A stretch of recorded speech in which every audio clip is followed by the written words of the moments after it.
Salam sejahtera dan selamat datang ke channel Cikgu Rish untuk subjek matematik. Baik murid-murid, tajuk perkongsian cikgu pada hari ini berkenaan dengan celik kewangan. Satu topik yang penting. Baik murid-murid, kita tengok standard pembelajaran. Okey, jadi dalam standard pembelajaran ini kita akan lihat ya 3.3.1 menerangkan maksud simpanan dan pelaburan. Okey.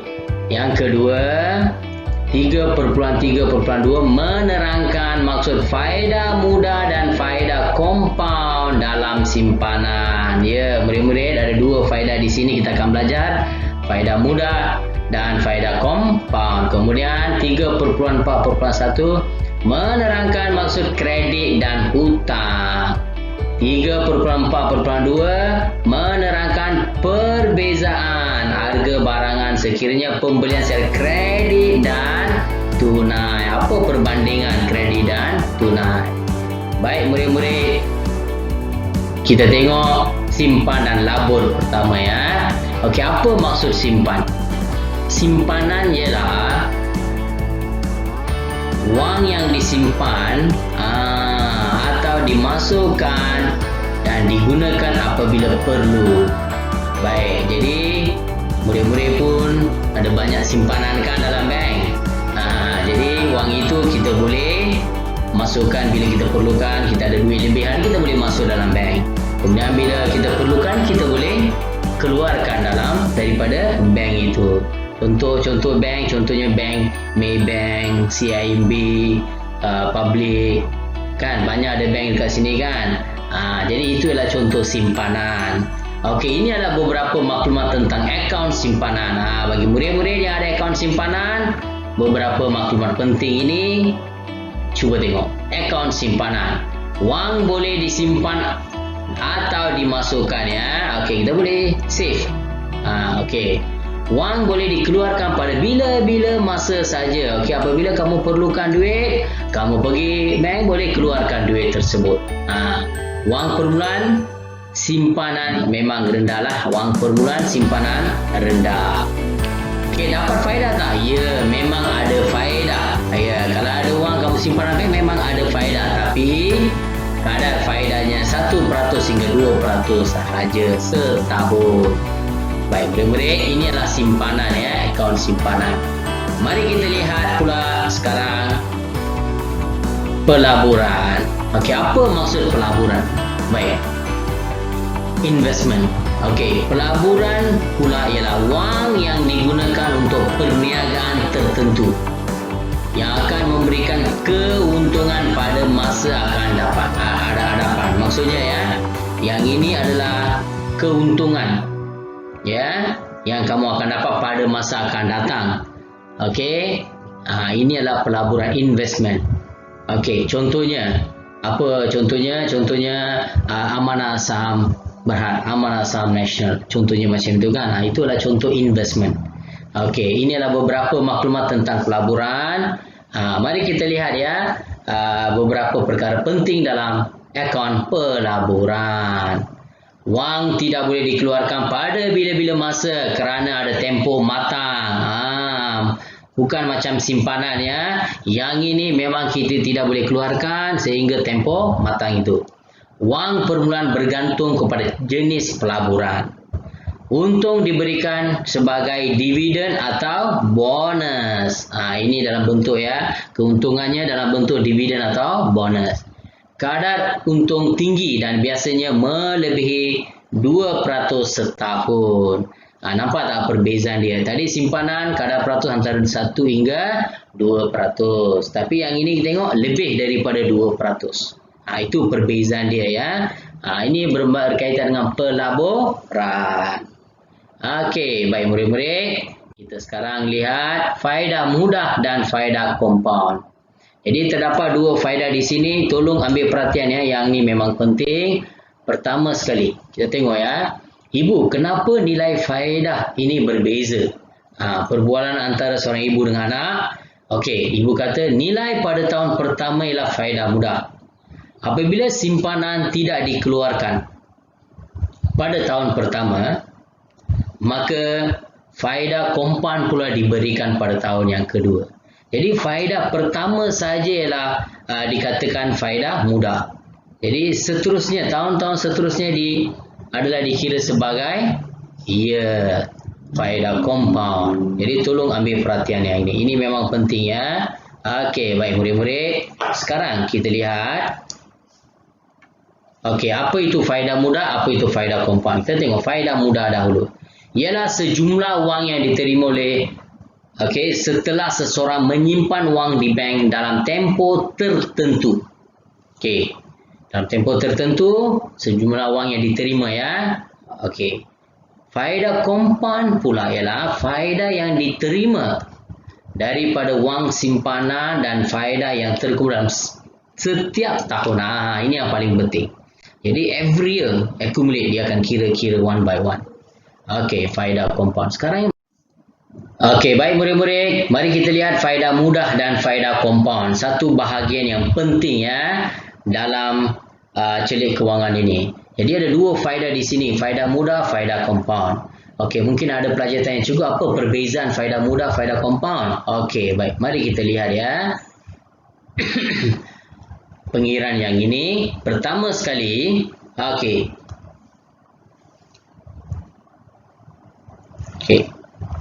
pada tahun pertama, kadar faedah 1.8%. Baki awal tahun adalah RM2,000. Jadi kita nak carikan nilai faedah sekarang. Jadi nilai faedah bagi tahun pertama. Macam mana kita nak buat pengiran? Ya, RM2,000 darab dengan 1.8%. Maka RM2,000 darab dengan 1.8%. Kita ringkaskan yang ini, maka kita dapatlah RM36.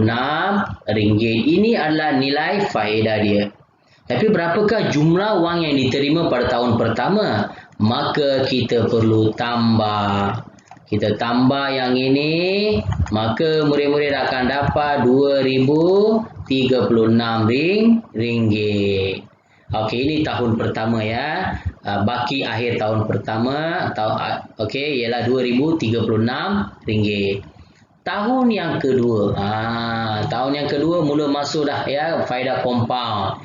Iaitu jumlah wang RM2,036 ni darab dengan berapa peratus? 1.8%. Jadi 1.8 per apa? 100. Maka murid-murid boleh buat pengiran yang ini. Murid-murid akan dapat berapa? RM36.65.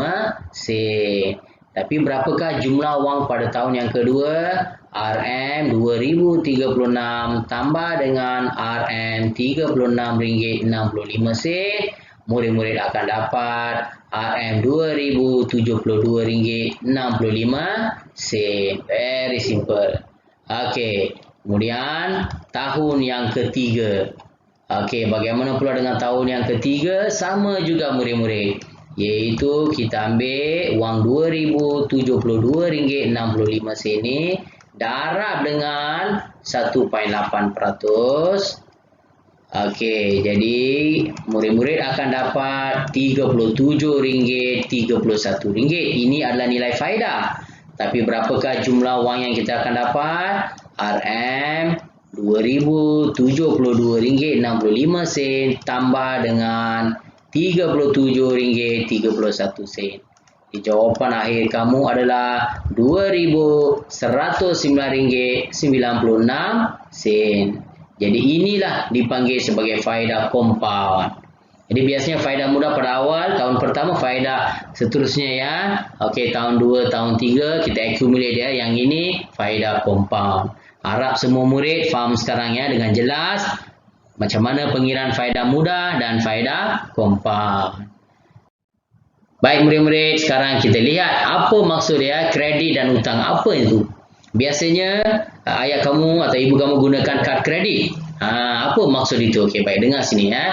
Kredit ialah pinjaman, iaitu kemudahan menangguhkan pembayaran barangan yang dibeli atas sejumlah wang yang dipinjamkan oleh institusi kewangan.